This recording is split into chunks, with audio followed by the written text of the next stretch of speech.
We are dimwits. Dum dum dum dum dum dum. Nice. Not bad. That was pretty good. I'm gonna choke on it. Now, welcome to another episode of Dungeon Dimwits. I'm your Dimwit Master, Kenny, and I'm joined by my good friend. Hey everyone, I'm Tony. You caught me in the middle of a drink. I am the guy who plays Shamgar, also the guy who sits here and pushes all the buttons, and I am joined with... Hey guys, I am Ian. I play Staff Sergeant Gerhard von Krieg. Is your mic on? And we are, as usual, joined with our special guest. Hey everyone, I'm Mike. I play Tosh the Druid. We like him. We like that guy. Like a boss. Tosh the Druid. All right, so when we last left off, we were arming the Sea Ghost before we were gonna take on our way to... Aren't we going to not colonize, The talk to lizard the lizard folk folk? We're gonna go colonize Sorry, the German's been hitting a little harder lately. the lizard folk lair, which is due west of Saltmarsh, kind of southwest, but mostly west. We're looking at roughly 10, 20, 30 leagues away. You told me 10 miles last time. Well, You did, actually. 10 leagues is the right answer then. 10 leagues. 10 leagues. 10 leagues, he said. My, how distance and time fly. Bro. 10 leagues.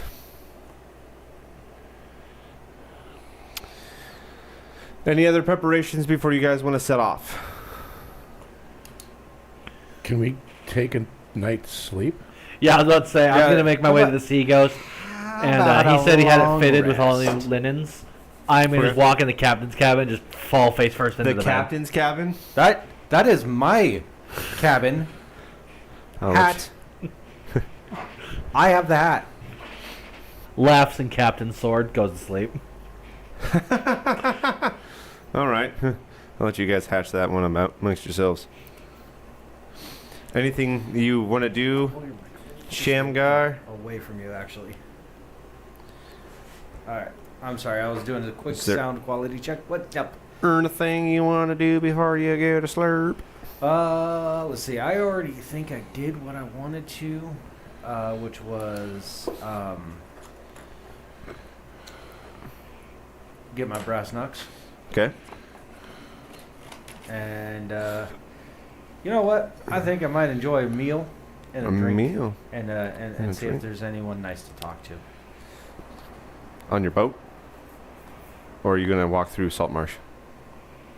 Saltmarsh, don't we have stuff inside like a hotel or something like that? I'm Yeah, pretty you sure do. We do. The Wicker Goat. Yeah, I'm gonna go there and eat food and You're going to go to the Wicker Goat? yeah. Before I go to sleep, I'd like to grab Oceanus and take him with me to the Temple of Procan. Oh. All right. We're going to do Tony's first, and then we'll get to Tosh. Gosh. Yes. Oh, you poor baby. Oh. So, back to the Wicker Goat. Back to the Wicker Goat. Yes. Uh-huh. Lancaster, that's his name. So the Wicker Goat, just like before, smaller building, 2 floors. There's tables on the main floor with his counter at the back right. And then there's a large fireplace opposite the door that you just walked into. Okay. Lankus himself, it's fairly dim in here. He's only candlelit for most of the room outside of the windows from the sunlight during the daytime, but it's night.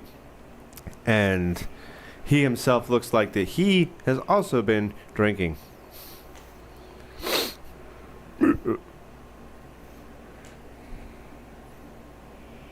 How you doing? I'm doing great. You look like you're doing great. What are you drinking?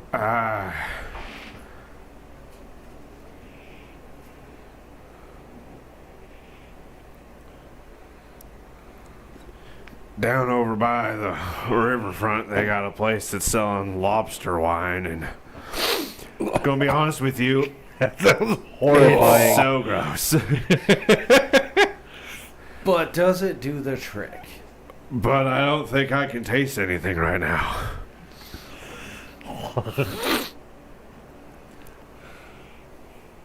Who are you again? Oh, yes. I'm Captain Shamgar.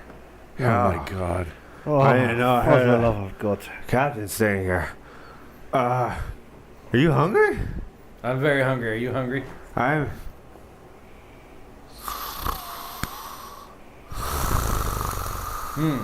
Yes, he is hungry. 2 plates. He's the only worker there. Okay. Well, I'm going to get up and then go into the kitchen and start fixing some food. Okay. He's got slabs of meat hanging from the ceiling. He's got a few other things other than meat, but he seems to just mostly have meat in his kitchen. Mostly meat. Yeah, I like this guy more and more. He drinks weird wine and he eats meat. It's He's got a amazing. variety of wine barrels, all different flavors. Awesome. All right. I prepared the food and now I'm going to wake him up. He does not wake up. All right. Just going to leave the plate there and enjoy my food then. All right. Just tucks the plate out like right under his face. Just while he's sitting there snoring, just there you go, buddy. Tosh, you said you wanted to go to the Temple of Procken? Yes. I have you somewhere. Standing stone. Welgar Brine-handed.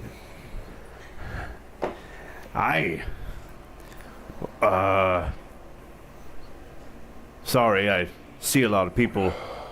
Did I talk to you not too long ago? I made a substantial donation for my upcoming Sea Boys. Oh, yes. Sorry, I see a lot of people come and I see a lot of people go, if you know what I mean. I understand. Anyways, what can I do for you? This is my friend Nosianus. Oh, a sea elf. Indeed. You don't see those around here too often. What's the sea elf doing here? Well, we've recently liberated him from captivity, but we're having a bit of a language barrier, and I was wondering if you might have anything to smooth that over.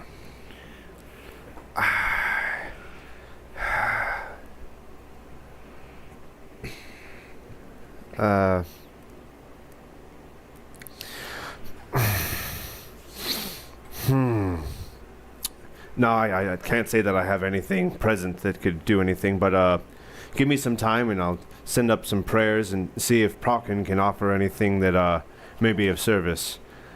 He usually finds something deep within his own vast treasure vaults, the briny sea. Well, I'd be much obliged. Might give him 20 gold. Oh, Procken bless you.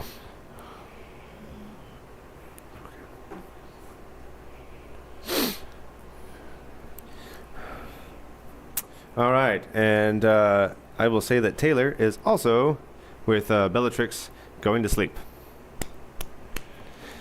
Is that where everyone else is heading now? Yeah, after that I'll take Oceanus back to my place to get some sleep. Alrighty. I'm stumbling to bed after drinking some of that lobster wine. Oh, okay. I don't know. This is Dog water. this is god awful. Gerhardt, so you're snoring dramatically. Just What?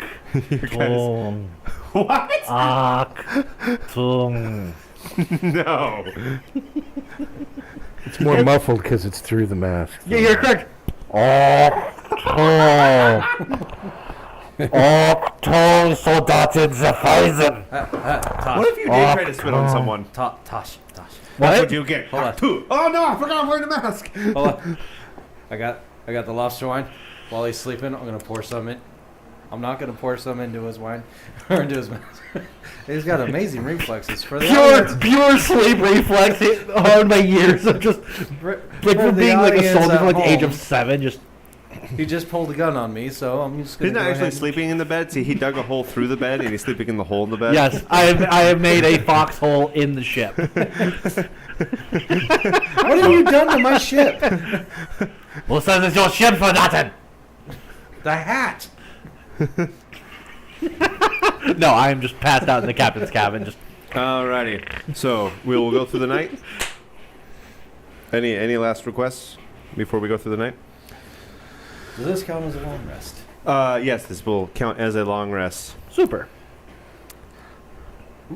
You guys are awoken fairly early. Going to say about 5 o'clock to the sound of horns going off.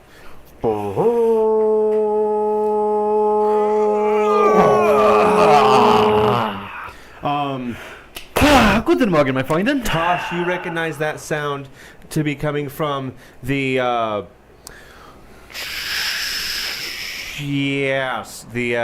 Seagrove of Obadiah.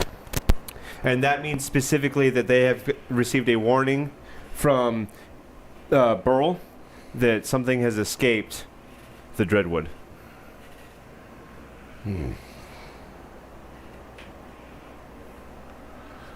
We need to go. There. I mean, yeah, we gotta go to the place to talk to the people. That'll have to wait. We need to go to the Sacred Grove. But that's on land. Very astute of you. I can't be a captain on land. Why are we going to land? Twice right in 1 minute. So you guys are going to head to the Seagrove? As we're going, I explained to them what the horn means. Okay. So, yes, Farron, who is the halfling that's on his mighty toad, gets warnings, early alarms from those in Burl about anything that might escape the Dreadwood. The Dreadwood is a dark and evil-infested forest not too far away from Saltmarsh, and it's usually contained by the forces that are at Burl, if you remember the characters that I discussed that were leading the charge over in Burl. Blake. Blake Lysander is the commander of the Dragoons. So, but if something should slip past their watch, an alarm goes out to those nearby, and one of them happens to be Farron, who is the druid in charge of the Seagrove, and he has a understanding with people of Saltmarsh that should something escape, they're going to raise their defenses to fend off what could escape. All manner of creatures have come out of the Dreadwood. No one's very clear as to what it is, but there might be those rumors that there's a portal to the Shadowfell deep within the heart of the Dreadwood. Someone says that there are other people that might speculate that there's a hole that leads to the Nine Hells that certain creatures escape out of. All manner of business could be heard about what's going on in the Dreadwood. And all of them speculation, none of them backed by any sort of evidence. But there are, for sure, nasty creatures that come out of the Dreadwood. Thus, why the King of Keoland has set a watch at Burl, specifically meant to curtail anything that should leave the Dreadwood. There are rangers that travel deep into the Dreadwood, but mostly to report back information about what to expect to those back at Burl. There's kind of an understanding that the rangers don't go too far in and those within it don't come too far out. But sometimes people cross the lines and there are consequences. And here the town folks are all beginning to line up against the old, mostly fallen stone wall to the north of Saltmarsh. These are people of all walks of life. We're talking people that are part of the town guard, people that are the mariners, people that are just farmers with their pitchforks at the wall. Previously, things that usually come towards Saltmarsh are dealt with by the forces that are delegated to the Seagrove and Farron. And Some of the town folks might even go so far as to tell you that it's probably a drill and they've never actually seen anything reach Salt Marsh because it was so handily dealt with Farron and whoever comes to his aid. But there are other older folks that have been around like, yeah, I've seen some strange creatures that I know not the name of come down and attack our people. Some people have even seen Blake and his crew of dragoon riders come through and slay some creatures. What, you guys are on your way to the Sea Grove? Gonna go speak with Farron? Yes. All right. Farron is on his toad. Lori?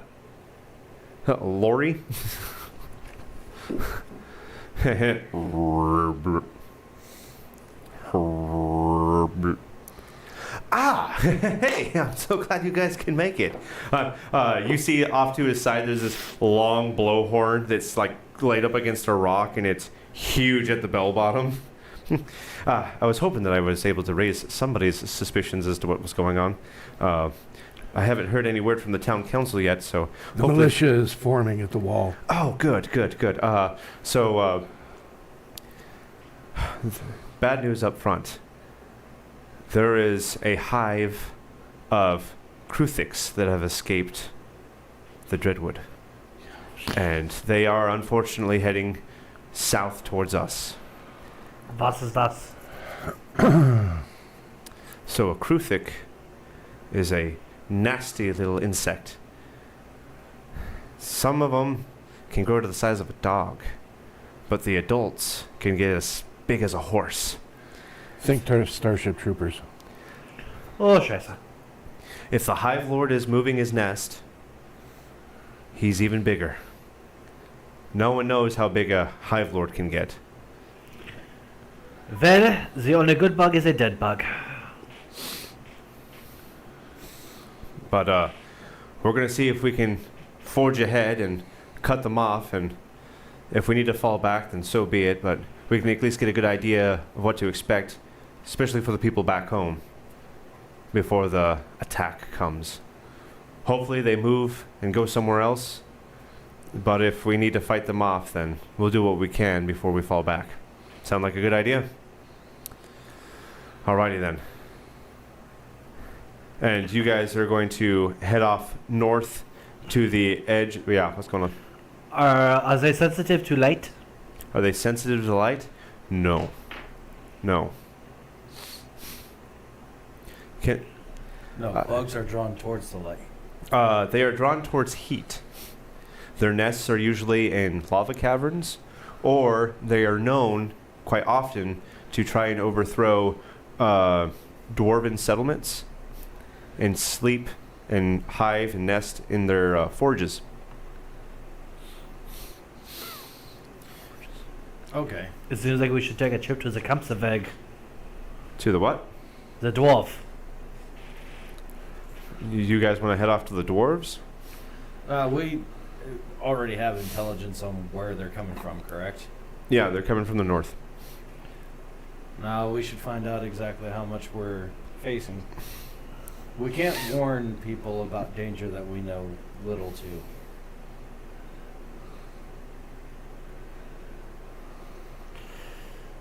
We need to confirm the threat first off, and then we need to estimate about how much that there's going to be. You don't know how big to build the dam if you don't know how big the water rush will be.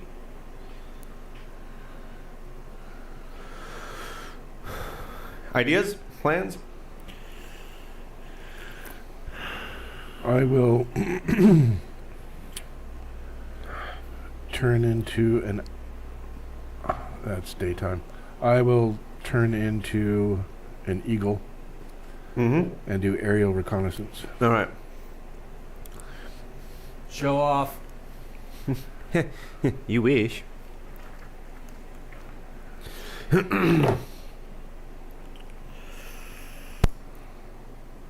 So, from from what you can see way up on high, you've got there's a kind of a, not, I wouldn't say a mountain, but there's a raised hill that crests up between the edge of the Dreadwood and Salt Marsh. By the time you reach that hill, which is probably take you about an hour to get there, what you're noticing is that you can see kind of down in the tall grass and bustling through the trees is that you can audibly hear the thunderous roar of the hive crawling across the ground. There are some above ground, but from what they often say about the Kurthik is just like a glacier, you're only seeing about 10% above. These guys have a burrowing speed as fast as their walking speed.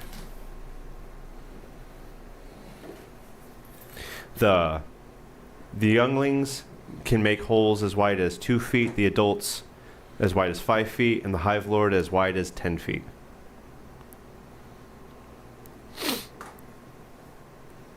Okay, do I see any of this?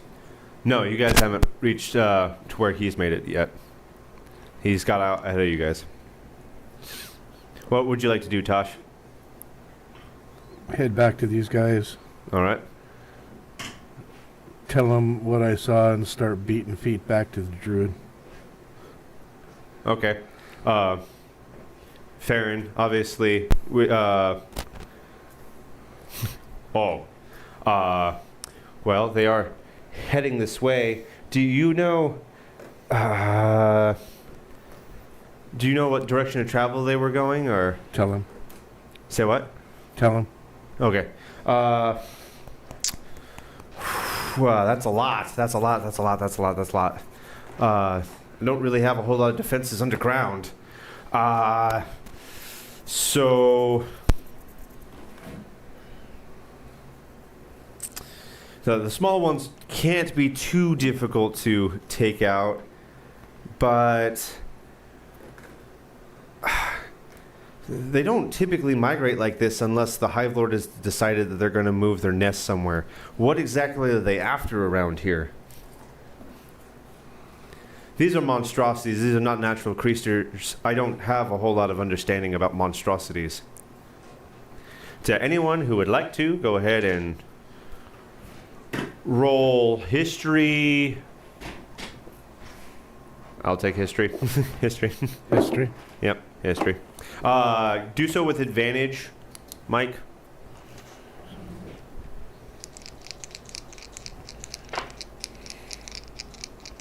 Is that wisdom or intelligence? Intelligence. Thank you. Dirty 20. Shamgar? 8. Should have just used my D&D app. That would have given me a better roll. And then Gerhardt. 18. What'd you say, Shamgar? 8. Okay. Shamgar, in your history of spreading democracy. Shamgar or Gerhardt? Gerhardt, did I say Shamgar? You did. All right, yeah. Gerhardt, in your time as a monk, no. You're going to keep flip-flopping this. Yeah. You know these to be pack predators that will never fight one-on-one. They will always try to overwhelm. Tosh, you remember reading in the study that Firebrand has. First of all, a couple quotes just for the humor of it, by specifically Morden Caden, no less. Imagine a hive of ants the size of horses, but the ants are wearing armor. And then another quote. Other creatures that abide in hives serve a purpose in the natural world. Bees pollinate flowers. Termites make earth out of wood. Kruthiks, however, by contrast, they slay societies. It pops into your mind right now that in somewhat the same direction of their travel just so happens to also be the Dwarven mine on the coast. I figured when you started talking about burrowing. Now that I've delivered the information to the druid, I'm going to turn back into an eagle and fly there as fast as I can. Copy that. While he's doing that, is there something you guys want to do? I'm sure that Tosh has explained the situation to you guys and his ideas, what he's thought of. Is there anything these creatures specifically hate? Any like thing that like bugs them? Any like weaknesses they have?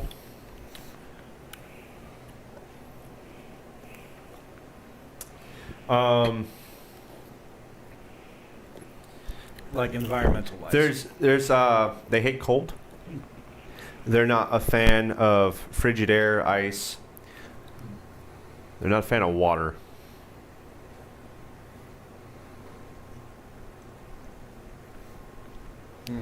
Yes. On their path to the Dwarven Forest, was hit them by the coast at all? The dwarven mine is on the coast, if you remember. Well, I mean, like,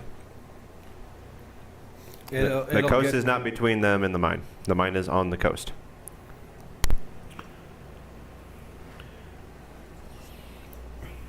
I have an idea. We need to go back to town and gather some sailors. Okay, let's do it. We're gonna start heading back to Saltmarsh. Yeah. All right. Tosh, you're arriving by this time at the dwarven mine. Obviously, the dwarves aren't aware that you're an eagle. Just, oh, hey, there's an eagle up there.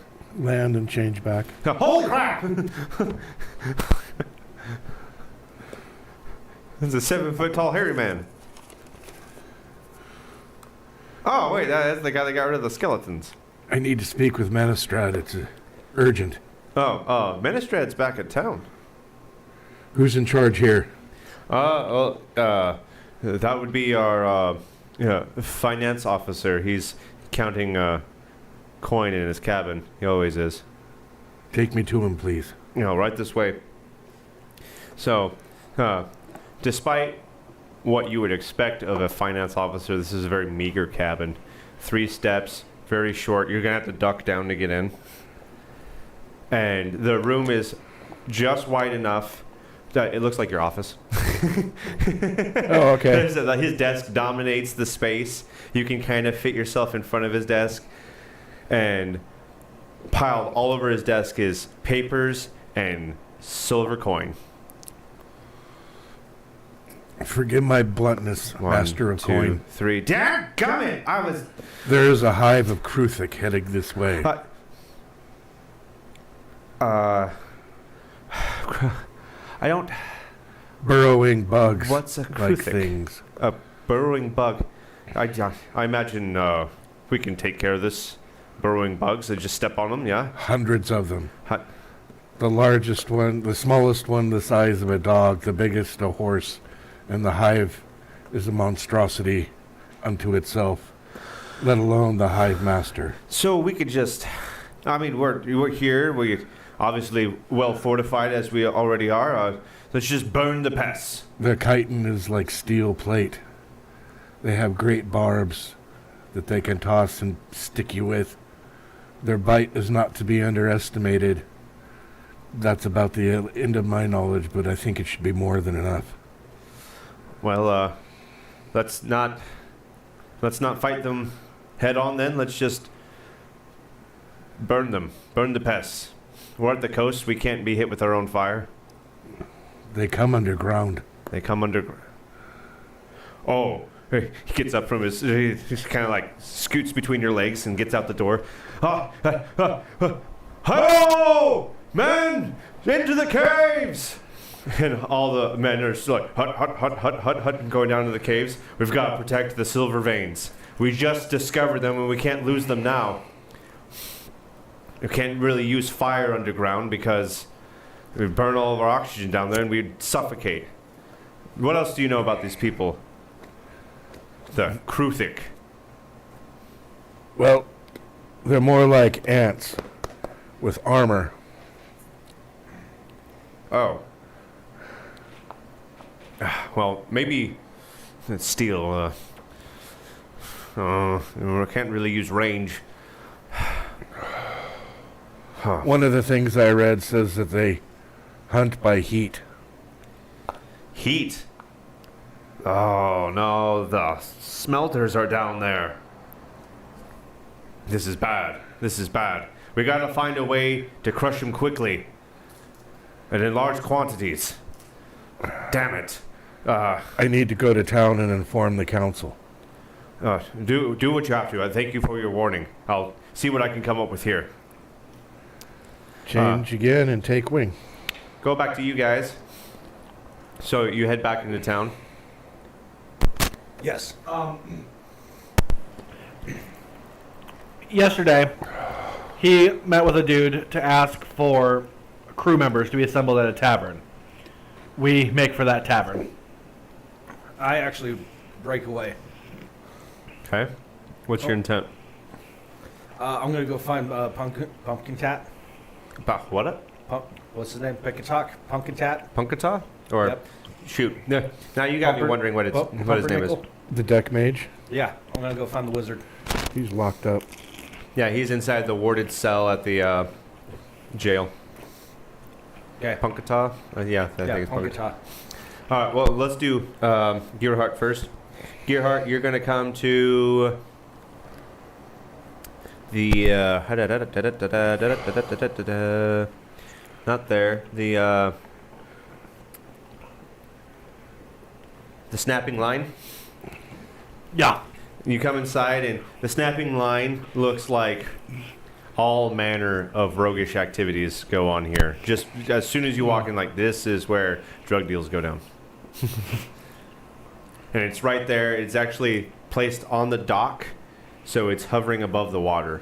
You can hear the water rushing beneath you, and there's people sitting in dimly lit corners, people in the middle, duking it out in drunkard brawls. The barkeep appears to be busy handling all sorts of manner of scuffles, and the place looks like it was patched everywhere, and there is glass all over, shattered glass everywhere. Is there a dude with a group of dudes that look like they're there for a purpose, by chance? Yeah, off to the side in one of the corners, there appears to be a bunch of guys that are mean mugging you.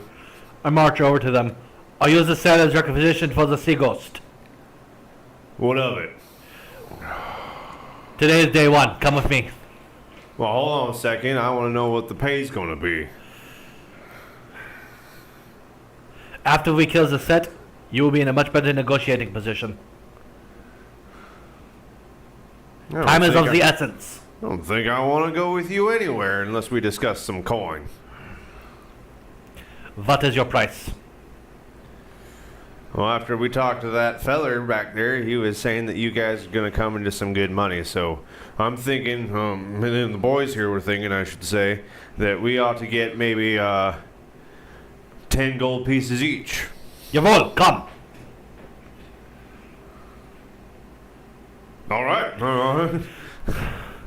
So at this point, we are pretty much running back to the Sea Ghost. And I explained the situation to them in my plan, which is we are going to sail along the coastline looking for sign of, because you said that there is above ground as well as below ground, look for sign of them above ground and bombard the coast to try and at least slow them down. All right. At least give the dwarves a chance to prepare. You go to Punkata in the prison? Or jail, excuse me. I do. I explain the situation to him, Okay. and then I ask him, do you know any spells that can help? Anything with freezing, cold, water creation? You guys have my book. Not what I asked. Everything I know is in there. Let me rephrase this. I can't cast spells. Right now, I can't either. Someone took my book. I turn to the jailer. I need to talk to your manager. What? Please speak with your manager now. Your The boss. jailer's manager? Yes. Your boss, the warden. Firebrand. is the boss. Okay. Yes. Listen, I don't think you know this. I'm kind of a big deal. I'm the captain of the. What was the name of the ship again? If you don't know, The Sea Brand. The Sea Brand. You're the captain of the Sea Brand? I honestly, what is the name? Like out of character. out of Sea character, Ghost. it's the Sea Sea Ghost. Ghost. Sea Ghost. The jailer's name is Craddock Stonehorn. And he Nope, is a you can't take that retired in-game. gladiator. You can't take that in game. What's that? You got the information out of character. So you're just over there trying to spitball the name of your ship because you don't remember it, Mr. Captain. Okay. So this is a large, retired gladiator. He is the jailer. So you know Eleander, and you're a ship captain of the Sea Brand, and you know this deck wizard? You're not there. What's your question? Did I see where he went? Did you tell him? No, I broke off. No. Yeah, but he went into town. Like where he went, you're not sure. All I said was I'm gonna go get something. So what are you trying to do right now? We need his help. Mm, I explained to him the situation. Well, I heard the horn myself, and I'd rather be on the wall than back here. You have his book? We do. Well, he looks at Punkta.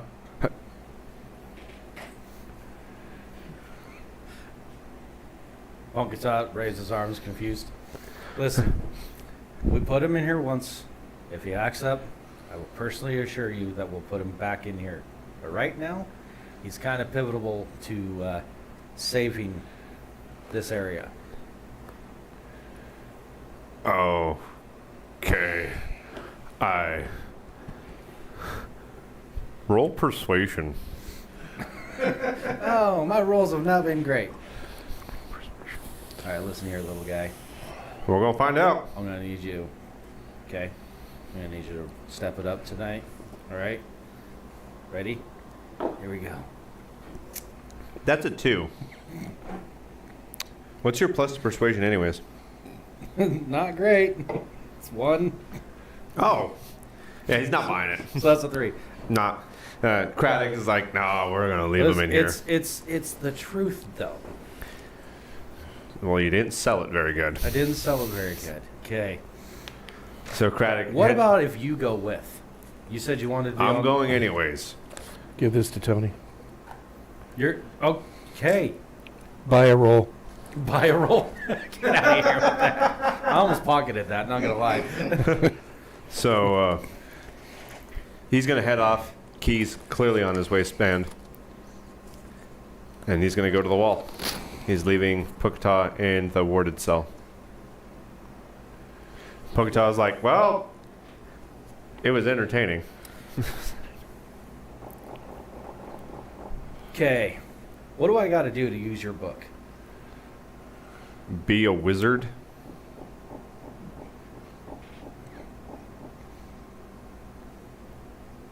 Do you know if there's any other wizards in town? Actually, I do. He's not gonna want to help you. I guarantee it. Why not? Why do you think not? Because he never does. Keeps to himself. No one ever even wants to say his name. Some nonsense about you say his name, he knows where you are, and he sees what you're doing. Is he Voldemort? Who's that? You know what? Don't worry about it, okay? Just tell me who Sounds he like a is. stupid name for It- someone that has no nose. You're not wrong, but also just tell me where this guy is and who he is. And your answer is not apparently on that page. Out of character. Yar. Tony. Yes. He has one spell in his spell book called Ray of Frost. It does 1d 8 damage to one creature. That is the limit of the power of his spell book. Okay. It's Why did they hire him? He sucks. What? Kaladek, the town, the resident sage. Kaladek likes to reside in his tower, and he hardly ever comes out. Kaladek, Kaladek, Kaladek. Ooh, someone's looking at me. Not. Clearly, there's no one here. Lives on the edge of town, you This said? is a lot of irony now that I'm saying this, because there's some information I know that makes this weird. You said he lives on the edge of town? Yeah, he lives. So Kaladek's tower, specifically, is actually the only other building besides the Dwarven mining headquarters and Eleander's house up on the knoll at the west side of town. All right. I'm going to run to that guy. All right, Tosh. Get to the council chambers, shift back. All right, you see the usual suspects there, except for there's a lot of people like trying to like get their piece in, talking to them, and it's a madhouse in there. All people, manner of people trying to talk. I just bellow. My lords! Eleander stands up. Who is that? Oh, it's kind of hard to miss you. You're really tall. Tosh, come over here. Come over here. Kruthic, Kruthic. a hive. They are making their way towards the Dwarven caves, to the mines. And go ahead and roll perception, DC 13.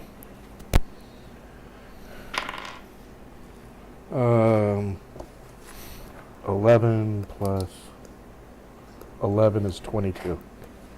Cool. So, in that brief moment when you explain it's Kruthic, Garen, or Gellin. Oh, I mean, this is a disaster. If we let them get to Saltmarsh, my name's not Garen Pyremotter. Karen, bring me my red shirt. And you better have your brown pants too, because it's a whole hive. Yeah, nonsense. And he shuffles out of the council hall. Anders is like, so it's what exactly are Kruthic? And he gets the rundown from Eleander as it's in his library and study of things. And he's like, wow, that's a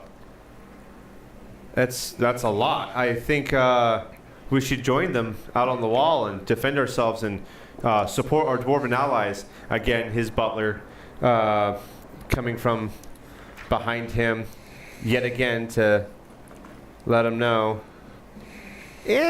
probably not a good idea.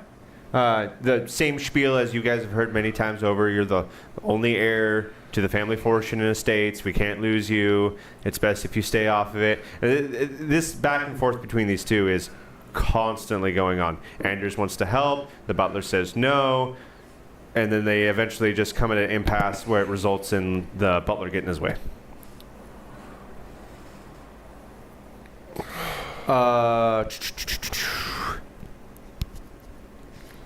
Then Edna, completely gobsmacked. This is a travesty.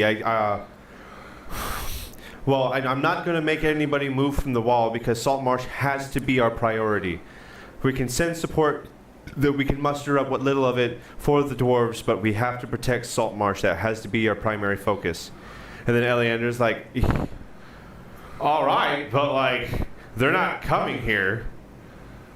We should really help the dwarves. What are you going to do when the hive makes their home where the mines are, and then they're but a hop, skip, and a jump from here, can attack at their leisure, burrowing beneath the ground into your homes? Well, let's in kind of like a panic, she's looking around. Let's send what little of the Navy we have. They can't really fight back against ships. Let's send them. And Eleander's like, well, that's not a half bad idea, actually.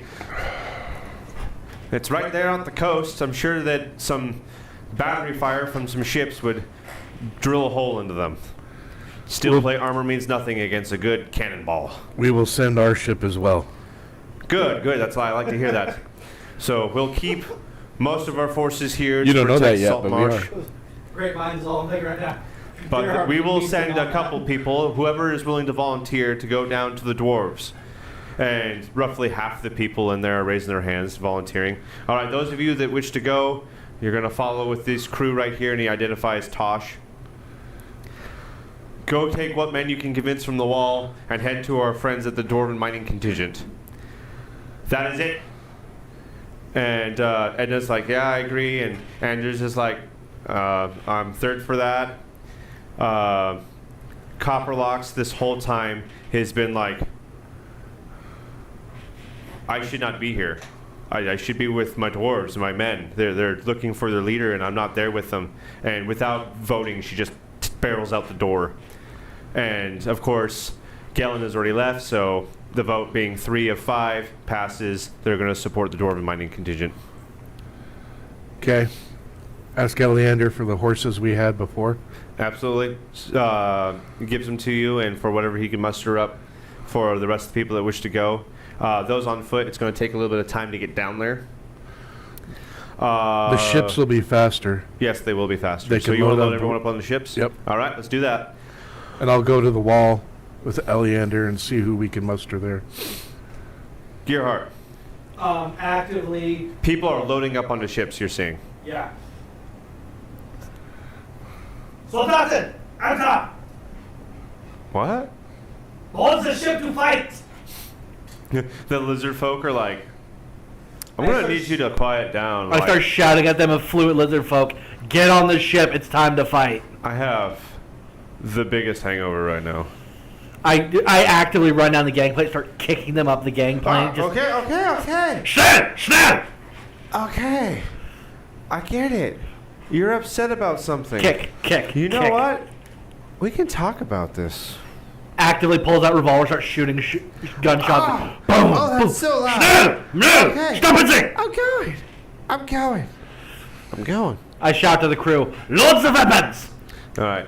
The people that you got from the snapping line seem to know their way around the ship. They're getting everything ready. They're kind of eyeballing the ballistas, the catapult, and then the one guy's like, "What is that on the bow?" That is mine.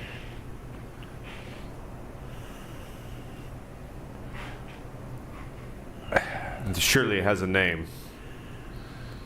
The Gatling gun. The Gatling gun. Jawohl. What kind of cannonball munitions do we have? Do we have exploding cannonballs? Do we have any sort of explosives that are launched? Do we just have standard cast iron balls? Like, what Yeah. munitions am I bringing to the fight? You have standard cast iron balls. Cool. I pull out, I wave down one of the crew members. Would any of the shops in town by chance sell explosive ordnance? I have. Oh, never mind. So, no, the Saltmarsh doesn't typically peddle in explosive ordinances for the ships. Damn. Never mind. Then I don't wipe down the guy. All right. Jumping We're over just to preparing to get the ship ready to roll. Shamgar, you're at Keldrick's tower. It is a hulking tower, roughly 3 stories at the very edge of the berm that the other buildings here, such as Eleander's house and the Dwarven Mining Contingent headquarters, is up there. But it's at the edge of the cliff, just overlooking the ocean. I need to get back here. Yes. Yes. What do you want to do? I'm gonna knock on the door. All right.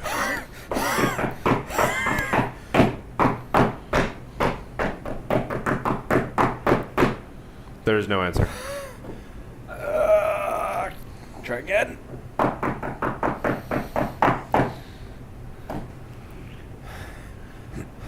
creaks open. No more beggars. I know you're in there.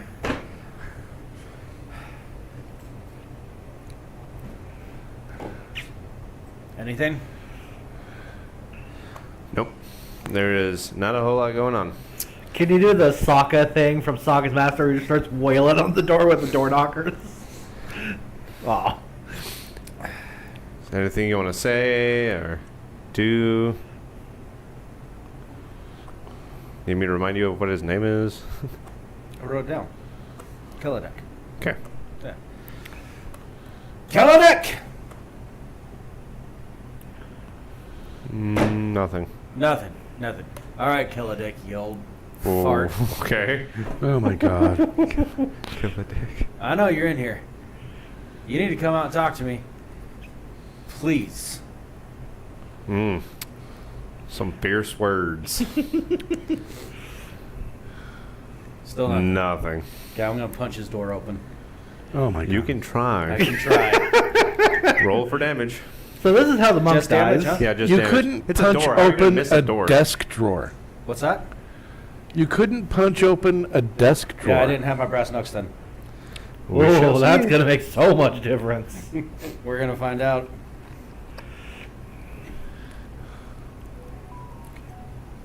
Sorry, that's the wrong one. Ah! Yes, yes. Of course it would be that. We're waiting. 8 in total. Say what? 8 in total. Nowhere close enough. Nowhere close enough, okay. Is there a window? Yeah, there's a couple windows.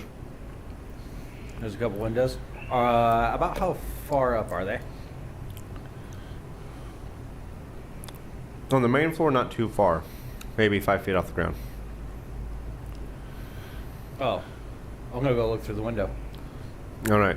The window has got red glass panes on the outside, and you can't see on the inside. Can I open the window? No. These windows do not open. These windows do not open. How far away is the next window? Probably 4 feet to your left. No. Oh, up? 12 feet. All right. Does it look like those are closed? Yes. And they do not open. And they do not open. They are also red. Okay. So, for the sake of time, is this guy gonna answer anything I do? At this time, out the door that you've been banging on, you see Colin. Oh, I didn't know you were here. Sorry. Hi. It's Can't really hear any banging on the inside. These are some pretty thick walls. Well, anyways, it was good to see you.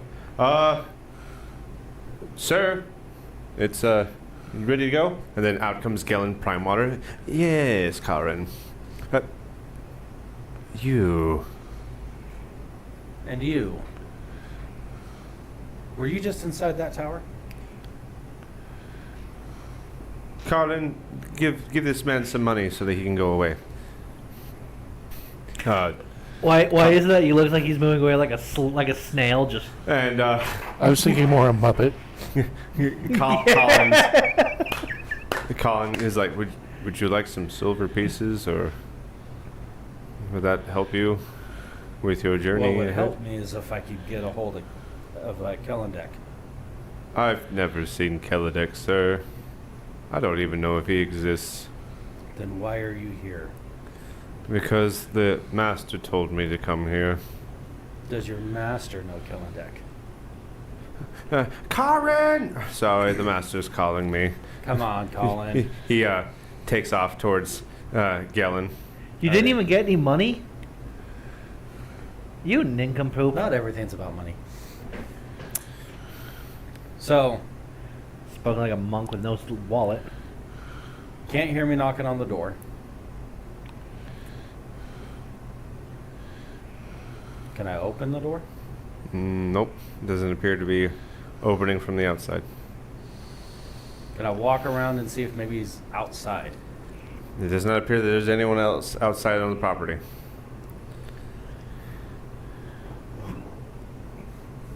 Kellendek, I have a book of wizardry. No, you don't.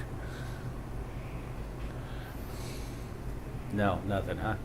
All right, fine. I guess I've given up on this.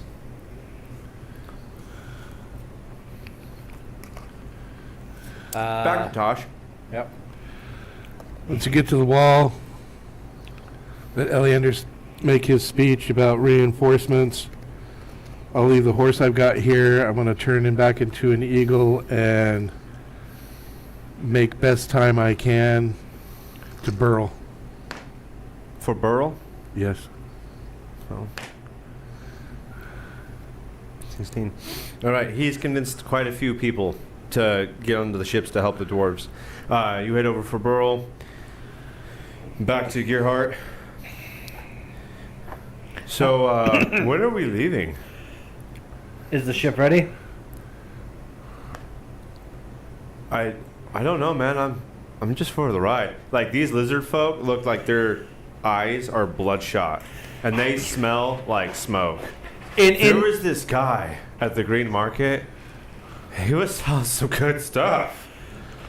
There was another lizard. I just grab one and fluent lizard folk. Get below deck and get out of my sight, you fool. Shove him away. Shout at one of the crewmen. Are we ready to lift off? By this point, there should be people coming on board. Yeah, there's a bunch of people leaving from the wall at the north end of town, coming down towards the ship docks. Is anyone getting on the Sea Ghost, or is everyone getting Well, I on? mean, they're all getting on whatever ships they can find to come and help, and these are like ordinary people at this point. I'm kind of instructing them, below deck, get out of the way, stay out of the way of the crew. And by this time, I imagine Shamgar showed up. Yeah. Oh. Get below deck, get out of the way. Don't speak to your captain that way. Can I just please throw that captain hat? Just snatch it and yeet I'll it let in you the guys ocean. decide amongst yourselves. I'm not intervening in that. Go! My hat! Kick him in the rear. Go! Really rude. Are there still people continually pouring onto the Yeah. ship? Okay. Kind of directing, trying to manage chaos, getting advice.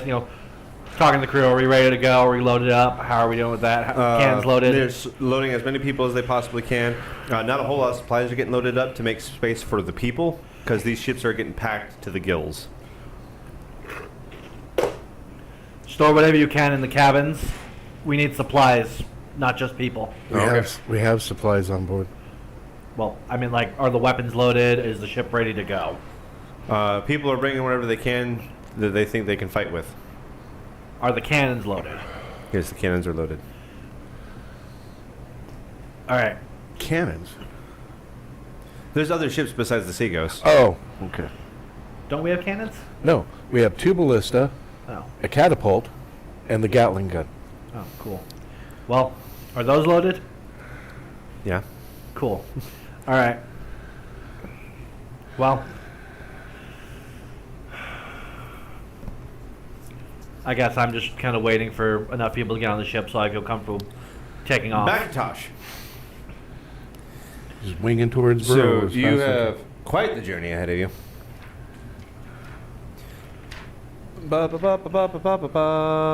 Burl is. Well, let me ask you this. Is the hive, judging by the rate they were moving at, is the hive going to get to the mines before I can make it to Burl and back? Probably, yes. Because Burl's a lot more towards the northwest, and they're coming out of Dreadwood at the northeast. And that's the Dwarven Mine is to the east of Saltmarsh. So, like, the time it would take you to get to Burl would be the time it takes them to get from the Dreadwood Forest to the Dwarven Mine. All right, then I will just go back to the grove quickly, ask the druid to send word to Burl and beg for reinforcements, Okay. and then head to the mine. Copy that. All right. On your way now. And the ships are loaded. Cool. Set sail. All right. Just because I'm cheeky like that, I'm going to have Gearhart roll for me here in a second. I need you to roll at D20. 14. While you guys are sailing down the coast, you have a random encounter with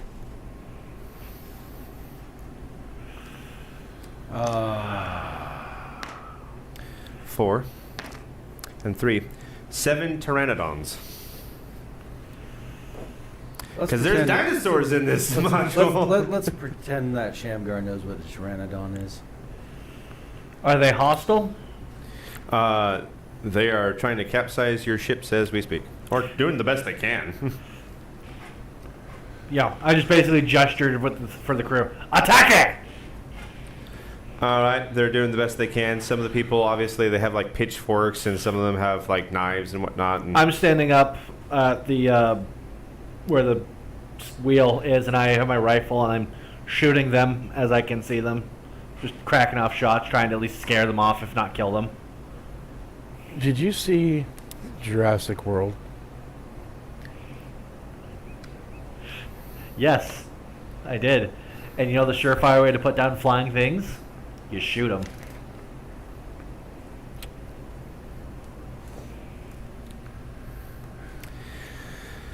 all right, so these guys are harassing your ships, flying around.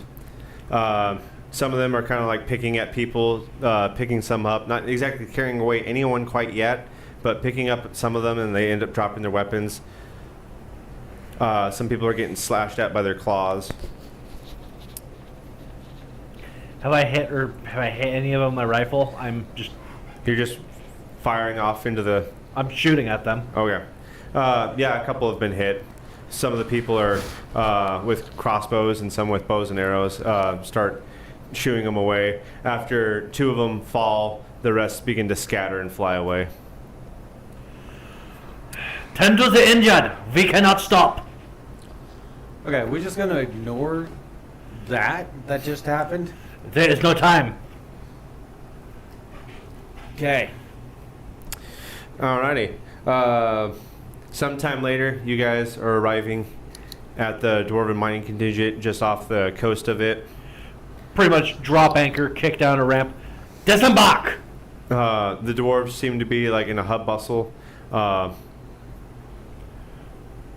There is barrels of powder strewn about all over the place at this moment, and you see Copperlocks like directing people in the middle, like pointing things out. Entschuldigung, Well, I'm glad that you guys could show up. You're a sight for sore eyes. the barrels. The barrels, yes. Could I take them? Launch them from the ship to slow them down. Well, they're actually our last-ditch effort. If we lose the mine, we're going to collapse it on them. They are underground barrels. That would do nothing. Well, I mean, I got nothing else left to do as a last-ditch effort. You launching barrels at my mine doesn't sound like a we great will go idea. out there and slow them down. Go out where? Further up the coast where we will see them coming. I don't know if they're going to be coming down the coast. They're going to be coming from inland. Oh. Yeah, they're coming from the. That's what I asked earlier. I thought you said they were coming. Because I was going to try and shell them from sea and try and slow them down. I mean, you can still see inland a little bit up the cliffside, but you're not going to be lobbing rounds super far inland because you're met with a sea cliff. Well, never mind. Tosh, then. you show up?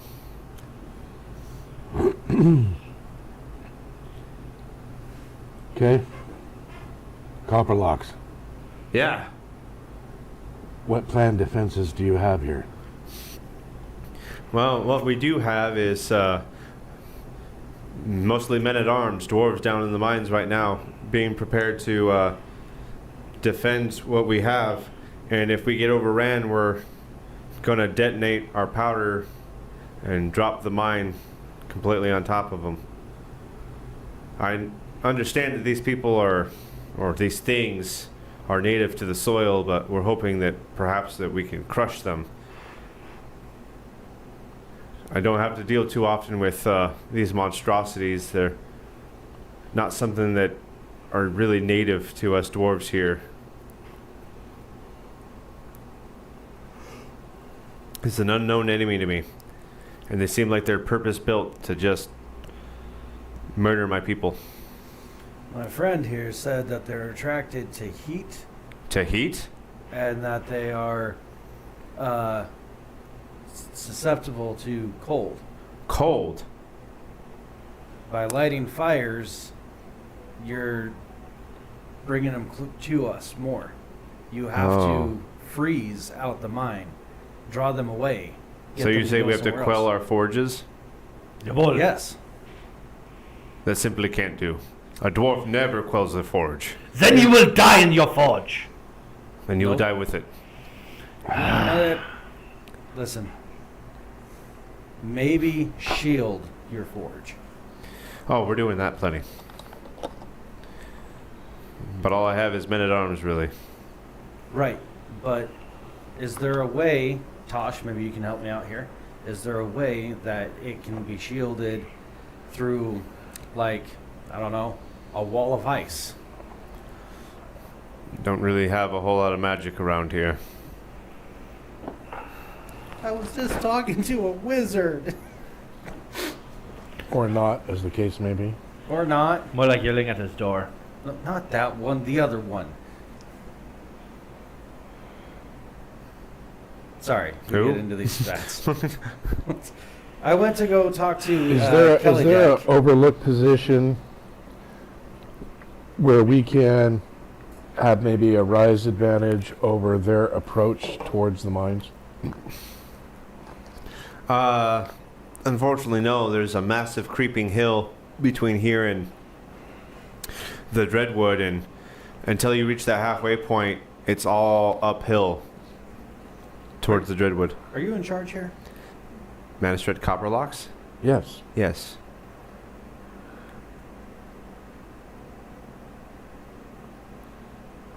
I'm gonna use my rod of rulership. Oh, good God, Oh, no. fuck me. Oh, sorry. Discreetly. There's no such thing as discreet. Please tell me you're not doing what I think you are doing.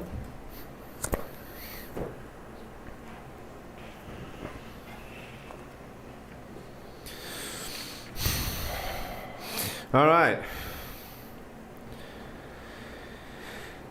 You present the rod and command obedience from each creature of your choice that you can see within 120 feet of you.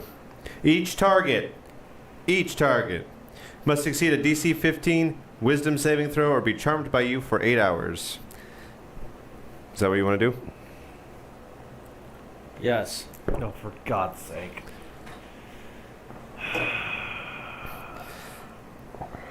All right, this is our bed, and I find it hilarious. So, I'm rolling for all of them. I'm not rolling a whole bunch of dwarves in 120 feet of you. I kid you not. Look at that. Look at that. I'm not even touching it. Please don't. Don't be that What is guy. that? Don't be that What guy. is that? Can you see that? Hold on 1 second.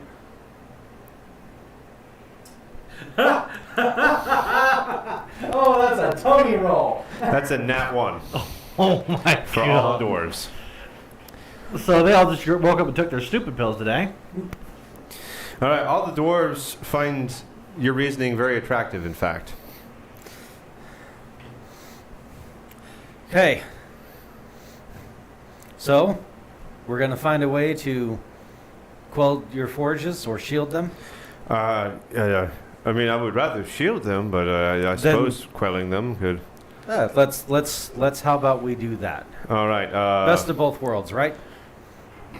So she's changing up her orders, and she's like, "All right, we need to set up barricades around all of the forges." So the men get up and they start picking up whatever they have, the bricks, the mortars, the wood, and they start making these massive dams around their forges. We are going to die to this blood idiot stupidity. Okay. We So- are dead men. They are actively trying to build whatever they can with brick, mortar, and wood. And can we get a couple of them to also go with to another location further down to make more heat. Light a fire, start smelting something. Well, I mean, the smelters have just been dammed in place inside the mine, Yes. and their building material is being used on the dams. Okay. So, No. all right. Now, if you want to try and make an explosion somewhere down the coast, You know what? I'm down for that. Are you guys down for that? You want to go boom? yeah. Let's finally talk to the rest You're of in the cast. charge now. I'm in charge now. I mean, They're not going to do a friggin' thing we say.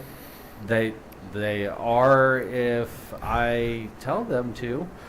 No. I am going back on the ship. Cool. I'm gonna Thanos this then. Okay. I'm gonna do it myself. You know what? I said I'm gonna do it myself then. Groovy. I did not expect this. As I'm walking away, I look over at Tosh. He is going to get all of them killed. So you want to take all the powder I just barrels wa- they have? I don't want to take all of it because there's a chance that the plan doesn't work, and I don't want to leave everyone defenseless. What's the biggest flying thing I can turn into?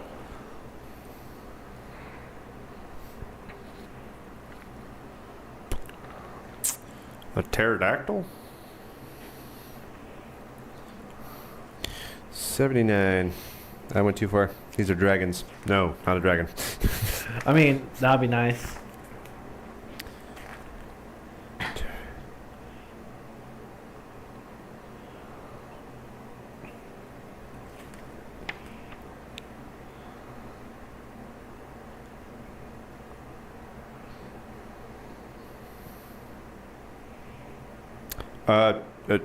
Pteranodon, actually. Speak of the devil. Okay. Can you rig one of those powder kegs with a fuse? Yeah. Run back to the ship to skirmish with fuse. Come back.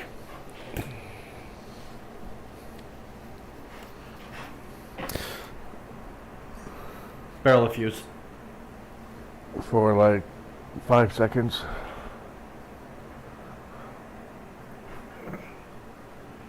Okay. Turn into a pteranodon, pick it up, and fly towards the direction of the bad guys. Did you want that lit? No. Okay. All right. Take off over the horizon. They're taking their large sum of their powder barrels and they're moving them down the coast. Hopefully towards the east. Away from Salt Marsh and the Dwarven Mines. Yeah. Okay. Okay, you didn't specify. I assumed it was implied. And they're like, I may make dumb decisions all right. most of the time. May. But When When not do you want that to blow dumb. this thing up? What's that? They ask you, when do you want to blow it up?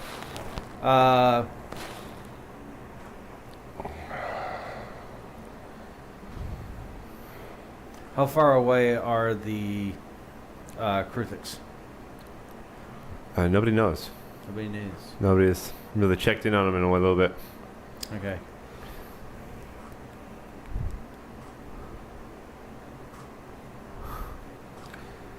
Is there a way we could do like a slow, consistent burn with them? Oh, I'm sure we could draw out a bunch of lines and burn it on the sand. We could figure something out.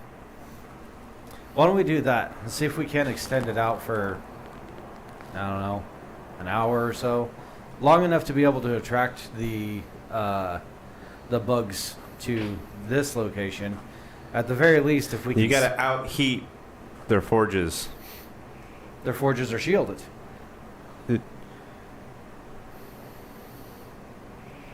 These guys have tremor sense. You should have them quench the forges.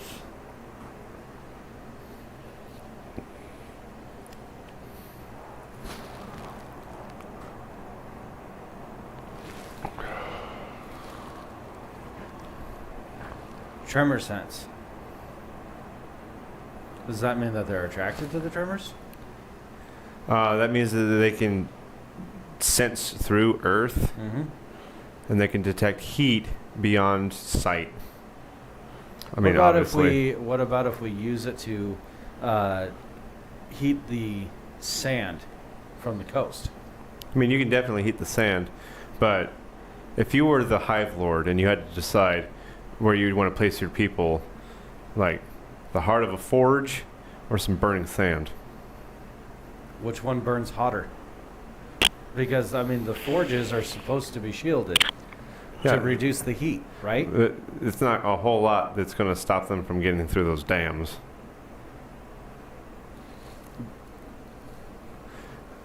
Which is why I'm trying to make something that makes it hotter, so that way they're attracted to that. They don't like being on the surface any more than they have to be. You're Okay, burning then sand. scrap the idea. Okay. Go back to doing whatever it is. All right. They're gonna start digging a trench to the mouth of the cave.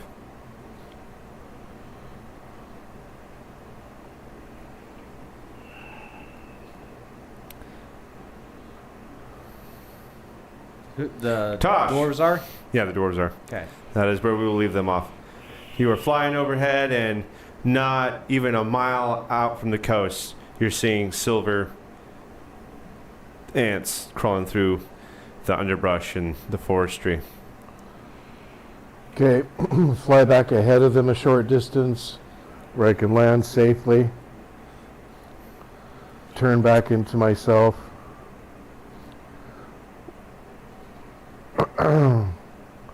Stand by with my flint and steel until I can see them.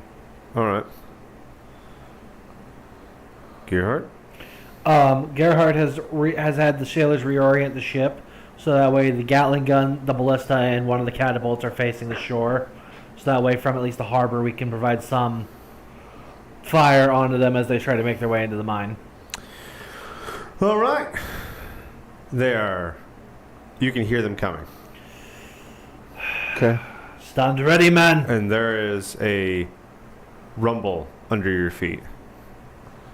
Okay. Light the fuse. Back to a hawk, or no. Hummingbird. Okay. And out of there. Alrighty. 5 seconds away from after you lit it. And there's an even fiercer rumble for you guys that you can feel through the ground. A little bit of smoke up over the cliffside that you can see. I'm watching them to see what they do. They seem to come to a halt. They're like looking around. So a bunch of them are kind of investigating the crater and like patting at the dirt. And some of them are like coming up from the ground underneath it, like popping up out of the ash, like looking around. Fly back to these guys and tell them. How many more barrels are there? There's plenty. Like Could still maybe 50 barrels. could we use it to draw them away to wherever he was wanting the fire thing to happen? Could we kind of lead like a path of breadcrumbs to You kind can of attract certainly them? try. I pitched the idea to the team. Maybe instead of trying to hold out here to a losing fight, maybe draw them away. In the meantime, have the dwarves quench their forge. They may not like it, but it'll prevent them from wanting to come back here because the heat will be gone. You say that to the dwarves? I say that to the dude who has the talking stick. Do it.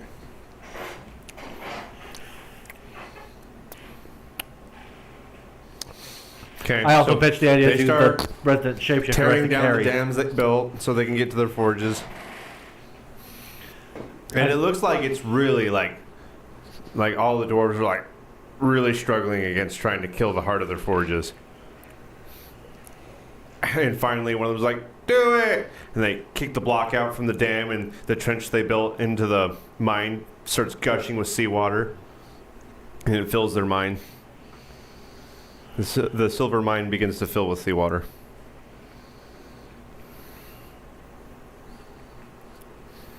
Well, that should take care of that problem.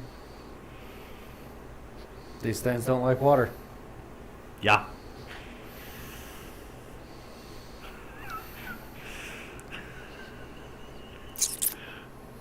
Well, I start putting more 5-second fuses in smoke powder barrels, so that way we can lead them away. Tosh, is there a way that you can see if they've been deterred or not? Made them curious. I'm sorry? It only made them curious.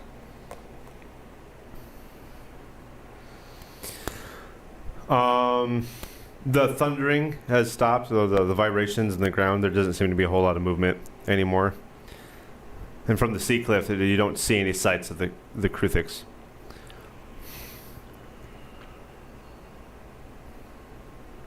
What do? I'll take back to the air and see if I can see anything. The Kruthiks seem all kind of like they're confused and they're not sure what to do. They're kind of skittering around, staying in place.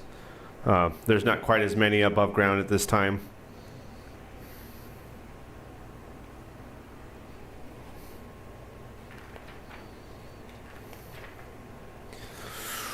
What do, fam? They seem to be idling.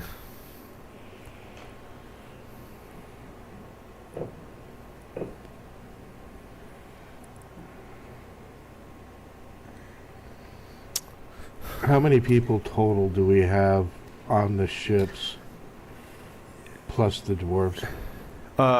You have about 100 people, and then the dwarves, the dwarven mining contingent, I believe, is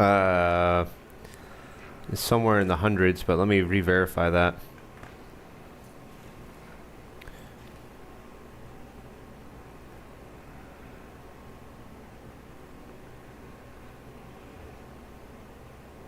Da, da, da, da, da, da.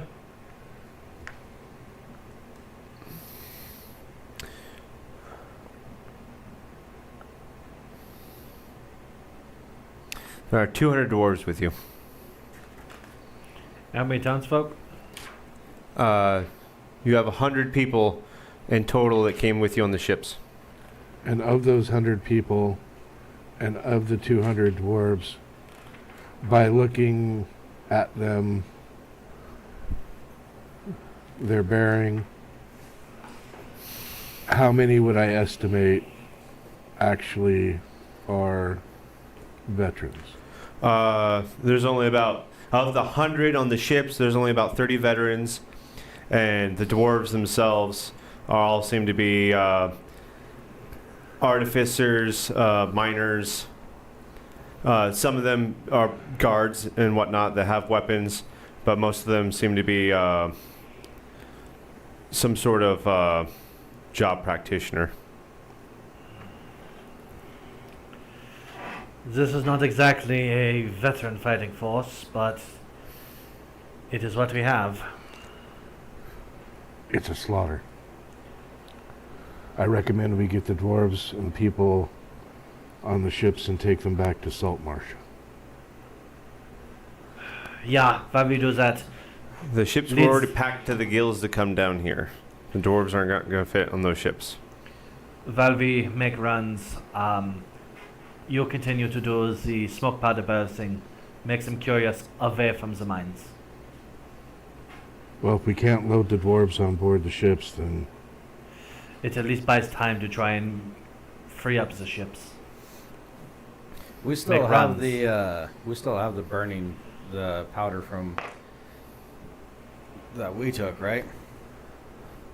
The burning powder that you yeah, took. it didn't get let off. Yeah, you guys still have powder barrels that haven't been burnt. You're looking at about roughly 50, maybe 49. We'll take a couple of those and head away with those. Okay. Like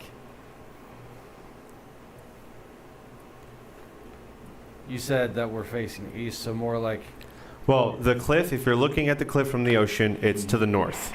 The east would be to your right, in the west towards Salt Marsh would be to your left. Yeah, so we want to go a little bit more, east, maybe southeastward, trying to draw them up and away from Salt Marsh and the rest of the dwarves. Like South that. would be towards the sea behind you. Northeast. Okay. Thank you. And then to draw them away from the rest of the dwarves and the town. Okay. Gearhart? Are these creatures by chance fickle? Are they easily startled? They're Like- curious. They have an intelligence of 4, you tell me. So, if I were to try and pull the same strategy that the Native Americans used with the buffalo, but at the seawall, maybe try and lead them, blow up a bunch of stuff behind them to cause them to kind of panic and skitter that way, maybe burrow straight out the cliff, a la Tremors. That'd be goofy as all get out. But You can certainly try. I'm not gonna tell you prior to you executing your plan if it's gonna succeed. Look, I'm spitballing here, man.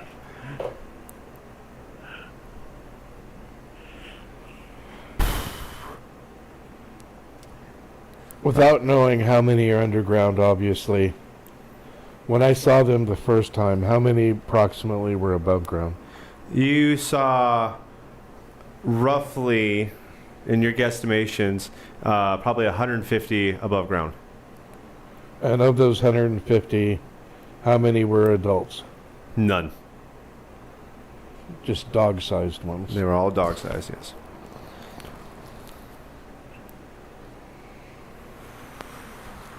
If we killed the leader, would they scatter? I haven't seen it. I'm not going to tell you. Could we lure it to the surface and kill it? We're gonna have to go underground to find it. Ah, Jesus, that is what I thought.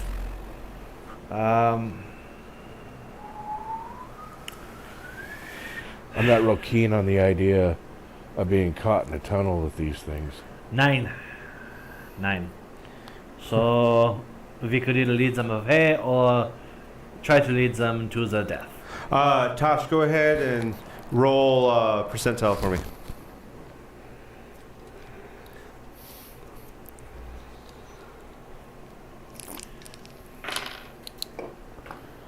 That's an 88. 88. That's not too bad. Let me see if I can find these guys. I wonder if they're under 86.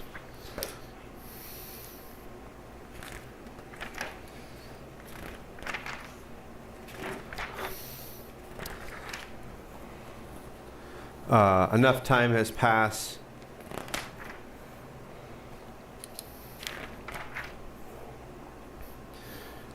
that you guys see coming from the west.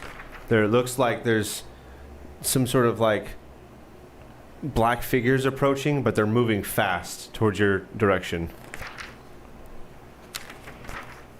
Pull out a spyglass and glass them. What you're seeing are, and I was really hoping I could pull up a picture of this before we got to that point. But chiefly what you see is a bunch of men wearing, ooh, is that you? Nope, that's not that. Men in full plate armor. And this is shiny, well-kept, almost ceremonial-esque armor coming your way. Are they on horseback or are they marching? They are... I'm trying to find their mounts right now. See if I can get them.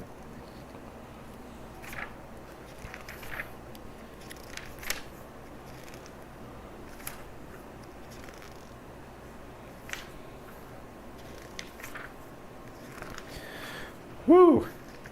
They are mounted on... Not drow, that'd be weird. They're just sitting on their shoulders and like piggyback rides and stuff. Dang, it's not in this book. I know one of my books has it. They're mounted on dragoons. Herr Capitan! I hand you the looking glass and point. You just call Tosh the captain? Maybe. Oh, well. Is it Blake? Yes, you see Blake and a contingent of his men come thundering down the coast from the west. Well, this evens the odds a little bit. Reinforcements. Maybe not quite so much a slaughter, eh? Well, at the very least, a little more of an even slaughter.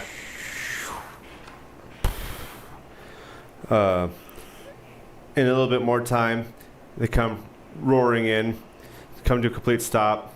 Blake locks eyes with you. It's good to see you, old friend. Well met. It's been a long, long time since we've spoke. It has. Unfortunate that it is this that brings us together again. Unfortunately, there was something that happened within our defenses. I believe that there's someone that knows of our ways and is perhaps, don't want to say it, but I think we've been betrayed. Something forced a gap in our line and allowed a bunch of these Kruthiks to come through. Lovely. Ah, sabotage. Where are the Kruthiks? I was afraid that they would get here before us. But the miles that way. Up over the cliff? Yup. Yeah. I dropped an explosive barrel. It seemed to confuse them, made them curious. They haven't advanced any further since. I don't suppose, in some hopefulness that you've identified the Hive Lord. He has not shown his face above ground. And, dwarves, I'm glad that you are still here. Copperlock's just like, yes. We've been able to hold them off. We flooded the cave to try and deter them. Out of game, I'm laughing.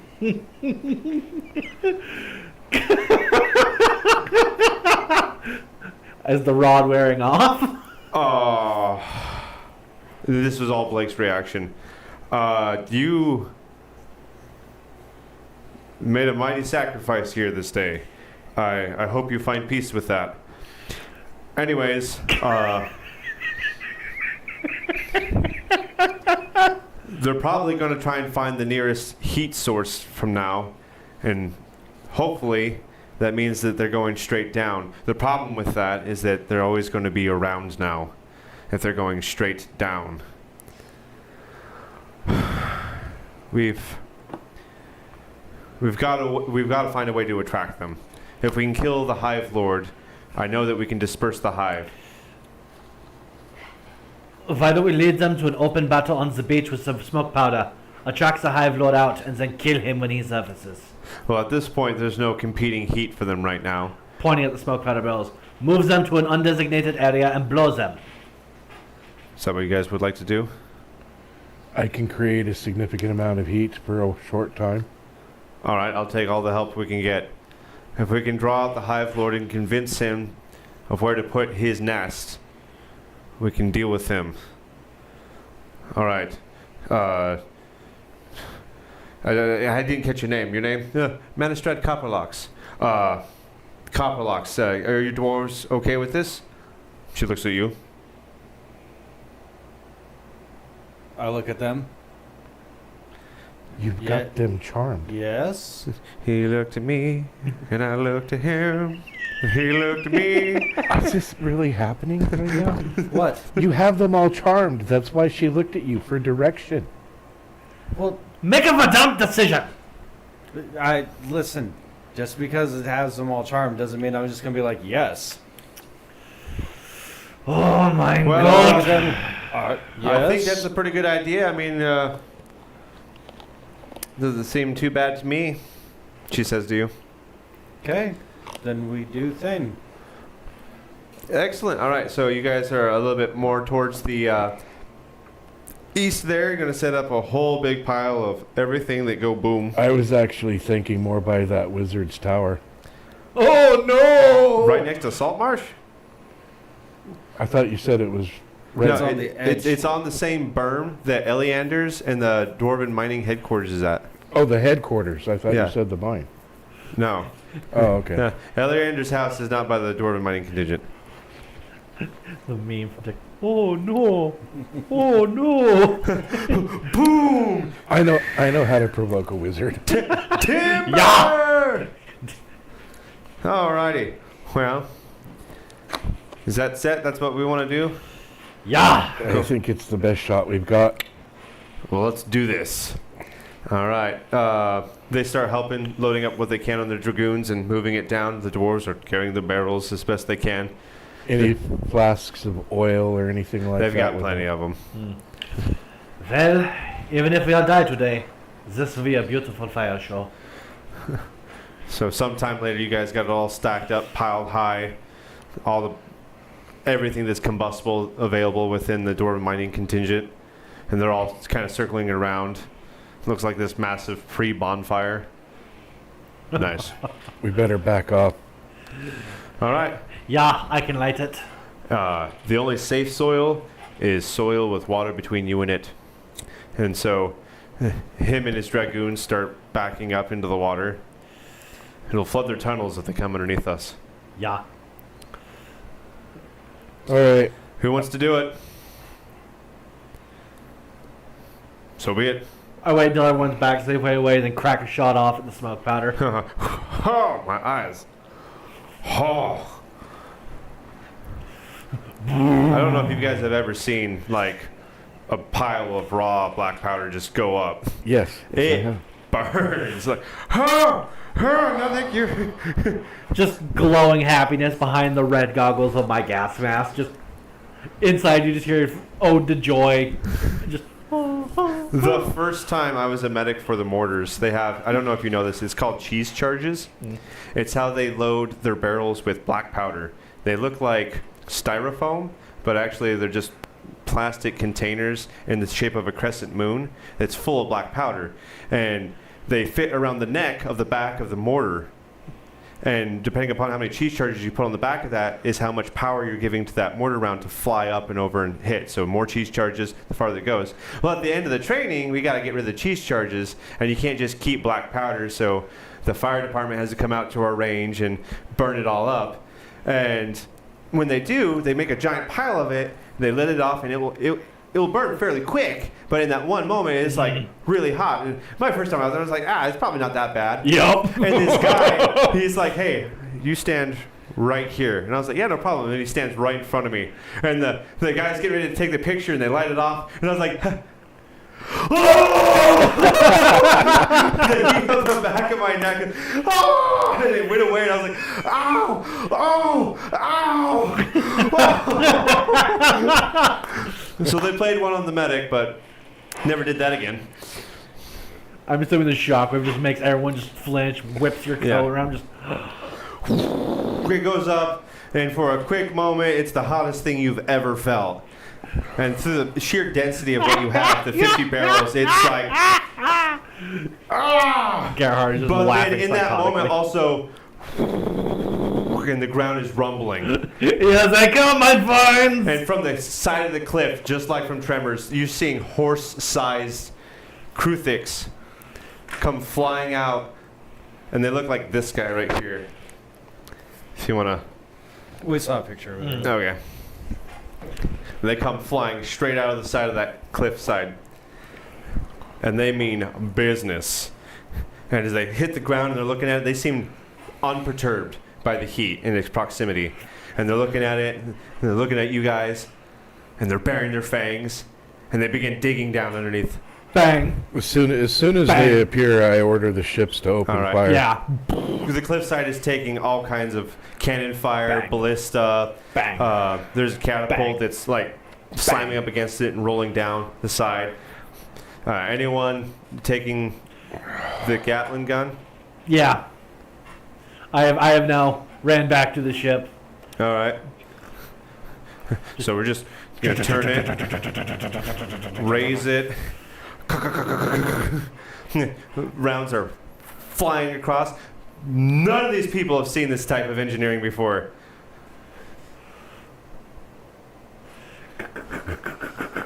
flying over their head, hitting the seawall. I'm like, what? Laughing psychotically. Just Blake, I have fallen out of flying ships, and I've never seen that.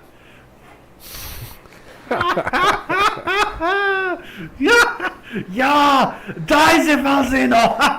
All right. Some of them get up close to you guys just right before the water reaches the edge of the beach, and they come flying up out of there. One comes drilling up out of the ground, flying through the air. Blake cuts it in half with his halberd. I love this thing. He says to himself, I've always loved halberds. And go ahead and target rich environment. I don't care for initiative, as in everyone's going to be doing something important here.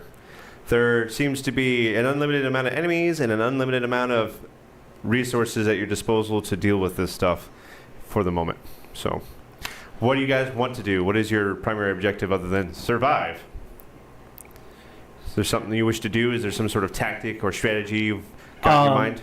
I am just strafing the most like oncoming wave with the Gatling. Yeah, I'm just feeding the pig and letting it go. Yeah. Tell the men at arms to form a line at the water line. Okay, they do. All the people that can. So some of them are panicking and running out into the water because they don't know. Like, I've never seen anything like this before, man. I'm just a farmer. Hold your ground. Dives into the water. All the other people are like, oh crap. Some of the more experienced people are taking out their bows and arrows and thunk, thunk. I'm having a hard time hitting these things with my arrows.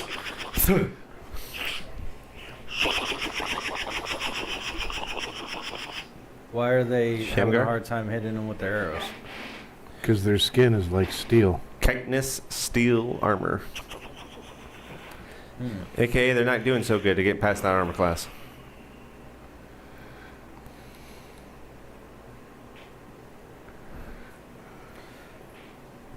Is there a plan of action you got in your mind there, Shamgar? No. No? All right. You just want to start throwing that- hands with... You want to throw hands with the Kruthic? As I'm watching this take place, am I noticing any type of weakness that they may have?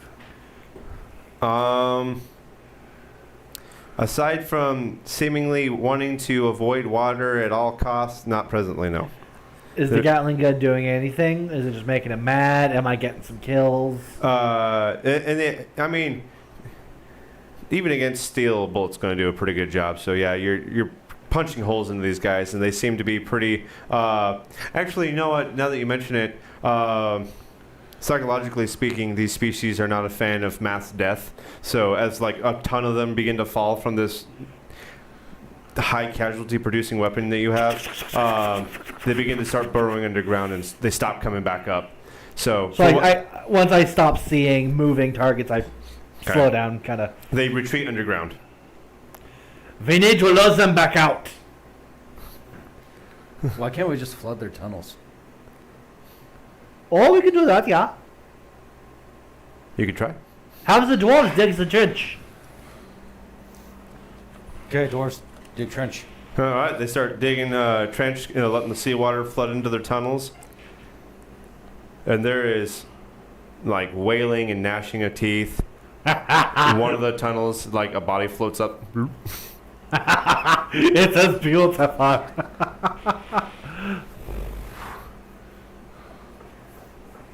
You hear rumbling underneath. And it seems to like fade away from you towards the cliffside. Okay. Blake from up on his dragoon. Dare I say that they've retreated. Retreated where? But it's nicer. I can sleep easier at night knowing that thing's dead, can't you? We didn't kill the hive master. No, we didn't. That's why I say I'd sleep easier knowing it's dead. Well, I guess the only thing left to do is follow them. One of the tunnels that isn't flooded. I'm sure we could follow the one that's coming out of the cliffside. Okay. Gerhardt disembarks the ship, kind of wades through the surf to come back to shore. Well, are we going after them? Fly up to the tunnel and look inside. All right, it's just past probably about 10 or so feet. It's dark. I have dark vision. All right, up to 120 feet, or probably 60 feet for dark vision. You see nothing but earth in this 5-foot wide hold. 5 foot wide. Yeah. I want to fight in a 5 foot wide hole. Pulls out revolver and shovel. I am used to the trench tunnels. You're bigger than this tunnel. Yeah. Crouches. Crouches and goes in, shovel and the revolver. I have to bend over 2 feet just to fit in this. Laugh as rough As as I just stroll right through. I would make that joke about Taylor's character Bellatrix, but at the same time, she claims that her character is like 6 foot tall, so probably not. But my headcanon is that her character is short. it's She's weird. never once She's until never right, like once- recently, just said it was. She's always been short, and that's always No, been the joke. she's described herself, her character, as being 6 foot tall. I don't remember that. Oh, I choose to forget it too. But hey, lest we forget, we actually do have a warlock amongst us. I forget too. Golly gee, I wonder why. So, do we want to go into the tunnels, or are we about to Vietnam this thing? Or Gerhardt's, kind of crouched, hunched, kind of. What's Blake doing? Is he coming? Well, where did they stop? How far are they going? I want to know their direction of travel. Because if they can go through these tunnels much faster than I can crawl through them behind it. I want to know if they've stopped just too far up over this cliff, or if there's somewhere they're trying to get to. Because if I go in those tunnels and they're going miles in that direction, I'm not going to get to them anytime soon. And I don't want to fight a Kruthic in its element. All right, I turn into a fly. About 100 meters back into the cliffside, the hive is swarming around inside a giant cavern that they've made. And just for that brief moment, in the middle, covered by a bunch of other Kruthics, the Hive Lord is sitting there. And although it's an animal, and you can't quite tell expressions on it, it looks pissed.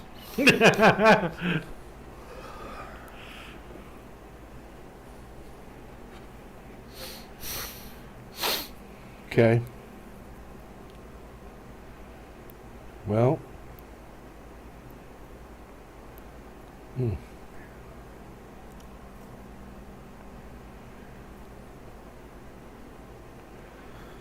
Move back a couple feet, turn into myself, Okay. peer over the edge. Flaming spear right on top of the hive master.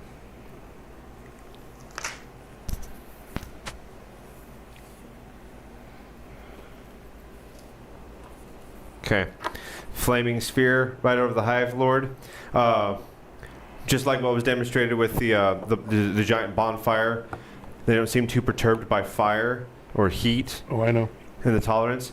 The Hive Lord looking at the fire, looking around. The swarm is like buzzing around.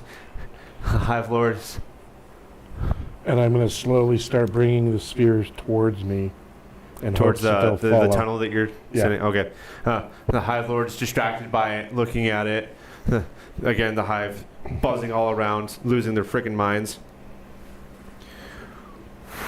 And then, little by little, one falls.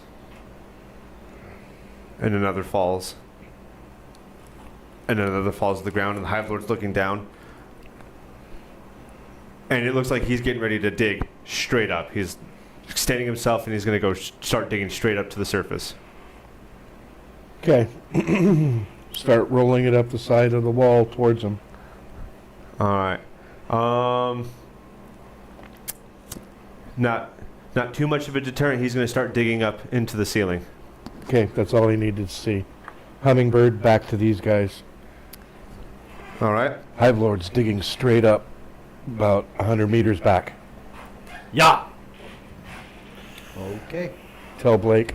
All right. He's like, all right, and his dragoons take him right up that cliff.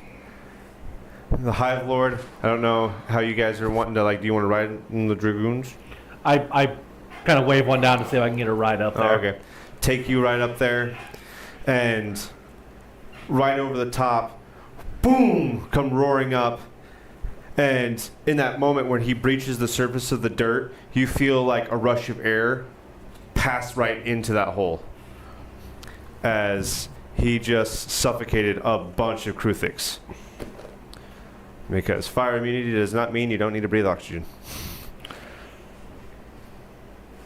So unless anyone has a objection, Let's roll for initiative. It's the Hive Lord. Is that a 19? That is. Ha ha! Ha ha! 24 total. Gearhart. 18. Wait, nope, 21. Sorry, forgot to roll. add my 24, initiative 21. bonus. Tosh. 16. 16. That's a 7. What about Blake? That's a 6. Will you give me another one of these? Not doing so hot. All right, so in the order, it's The cans back there. Shamgar, Gearhart, Tosh, Hive Lord, Blake. So, what do you want to do, buddy?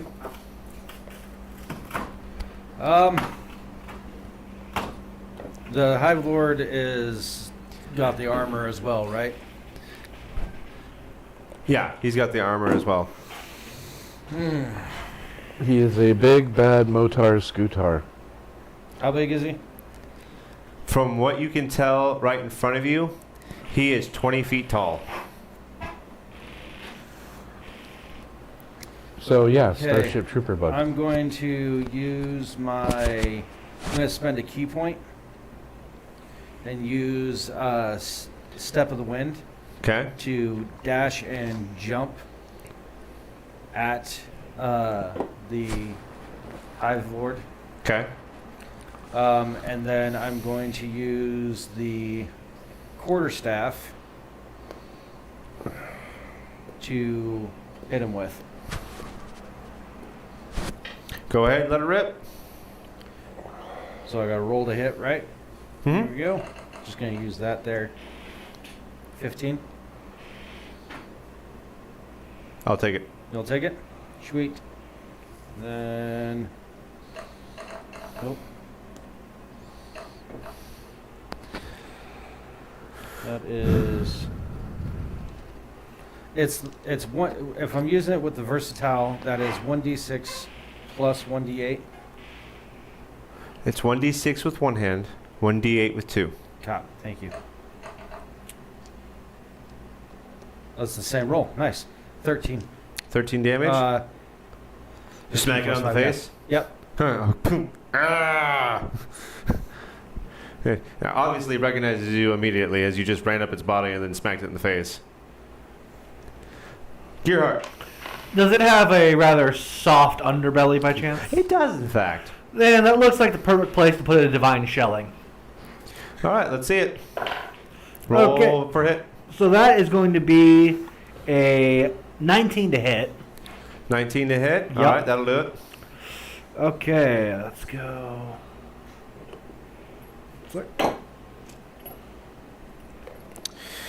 I didn't realize this whole container is going to be nothing but orange chicken.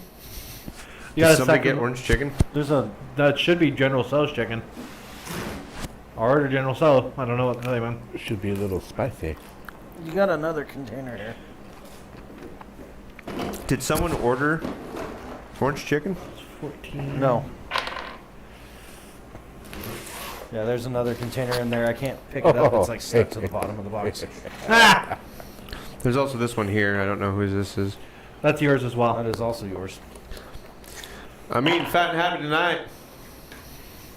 Ah, ah, ah. What you got? All right, so that's going to be 14 damage base with the rifle, plus another 8 radiant. So that's 22 damage total. 22 damage. So Good. boom, Good. right in the soft shell, just bolt of blinding white light, just hit. Cool. Tosh. Okay. Cast Shillelagh on the Cudgel of Shattering. As a bonus action, turn invisible. Okay. And attack his under thorax, since he said he's weaker there, as an advantage. I'll take it. Sounds good to me. I have no disagreements here. I rolled a 19, or I rolled a 20 and a I'll 19. take it. I'll take both. So whack a bug. Yeah, it would appear so. And I'm going to rage. You already used your bonus action. I can't go in raging? No, rage is a bonus action. Oh, okay. I'm good with that. He calmly mollywops it in the gut, just very, very serenely, just oh. What'd you get, bud? 18 times 2 is 36 for the first hit. Jeebus. Oh, he's using the cudgel. That's interesting. Is 19 for the second hit. So total of 57. That's a lot of And damage. Shattering. On the first hit alone, I got to roll So basically, What you is just your hit the bug with a constitution? rolled up newspaper, but with Plus extra 3. steps. Yeah. Okay, cool. Love that. I think I use one of those bug assault things where you shoot it with salt. That's a and 7. then you just so nope. rolled up newspaper from God. And that's a 2. All right. That's 2 fails on the Constitution save of its natural armor, so its chitinous has shattered on its body. It now looks like a soft pink blob. arthropod. And it is unhappy with what has happened. Luckily for it, it's its turn now, so it's going to go ahead and use its acid spray. This is a 15-foot cone, so all of you in front of it, to the best of your ability, you're directly underneath it. I didn't think I was within. I thought I was a little ways away because, gun. Well, it has movement speed too. Okay. So I need Tosh and Gearhart, not Tosh, Shamgar and Gearhart to make a DC 14 dexterity saving throw.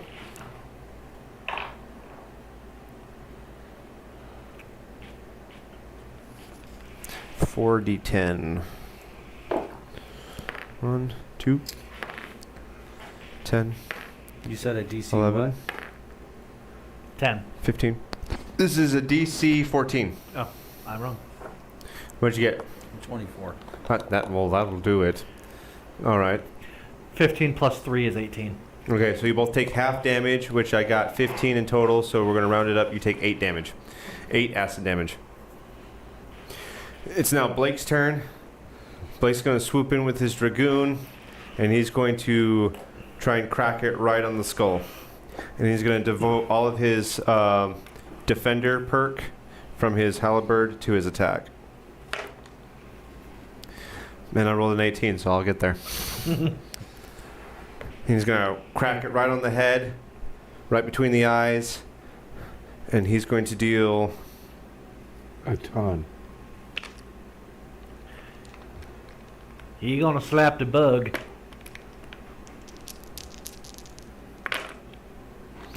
One, 5, 3, 4, 9. Because he's got like Polearm Master. Yeah, so he's just... Yo!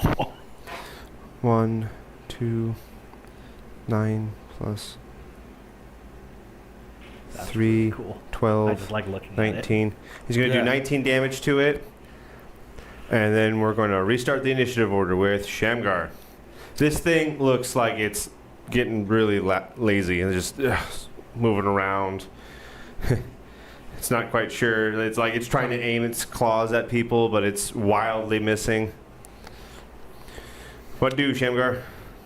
You want to flurry of blows it? Yeah. Right in the pink actually. stuff? I do, and I want to throw Right in the pink stuff. on. So using my brass knucks, All I'm right. throwing on a shocking grasp on top of that melee attack. Not how that works.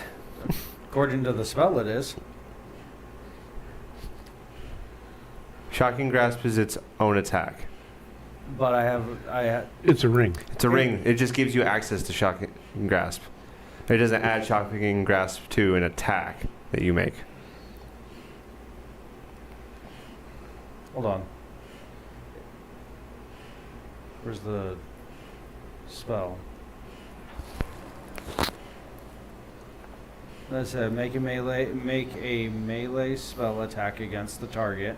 Yeah, a melee spell attack. That is not punching with your knuckles. Okay, no shocking grasp.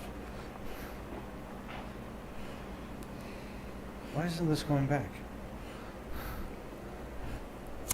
Oh, what a rough time to freeze.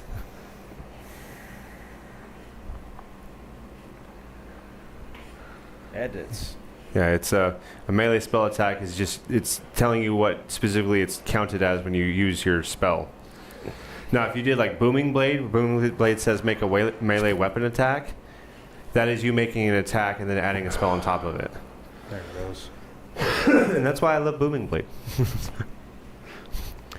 This is my favorite cantrip I've used all of Friday night campaign. Alright. Up to the moment I got it, I've been using it nonstop. You rolled a hit. 27. That'll do it. That'll do it. That's pretty high. Damage? Is this with your knucks? So that is A D6 with a D4.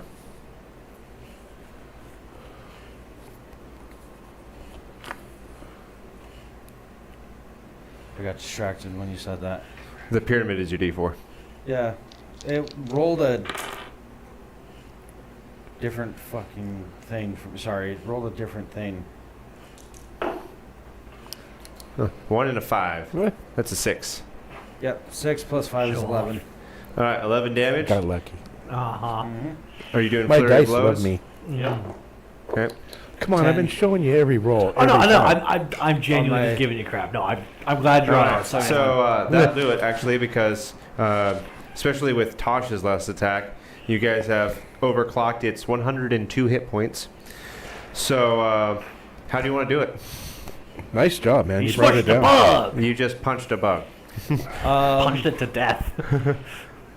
I jump up and parkour off of one of its front legs and just uppercut and kind of like a just kind of like a just like through the bottom jaw. Oh, you know what is a good visual for this?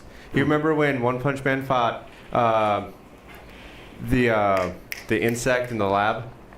And he was like, that means I'm missing the cell at the store. And he uppercuts the bug and destroys it. Yeah, That's what I'm imagining right now. it's kind of like that. Yeah, go up there and the fist just goes up Carnage through the Kabuto. bottom jaw into the brain. All right, boom. The spinal cord just lopping over. Head shatters, explodes everywhere. Blake's like, there was a time in my life where I was just like that. That was awesome! All right, and thank you for joining us in another episode of Dungeons and Dimwits. I've been your Dimwit Master, Kenny, and I'm joined by my good friend. Hey everyone, I am Tony. I play Shamgar, and I was joined with. Hey guys, I'm Ian and I played Gerhardt. And we were thankfully again joined by that's our why. special guest. Hey everyone, I'm Mike, and I play Tosh the Druid. Tosh. Tosh. Tosh. Let it all out. These are the things I can do without. All right, everyone. Thanks for joining us. Make sure you like, share, subscribe, comment down below. Find us on all the social media things. Tune in next week when we will not be doing a Dungeons and Dimwits, but we'll just be doing an OTR, and we'll be taking OTR. audience Hey. interaction. and talking about Life. things in life and places and yeah, all that great stuff. Yar. As always, it's Your Move, Internet.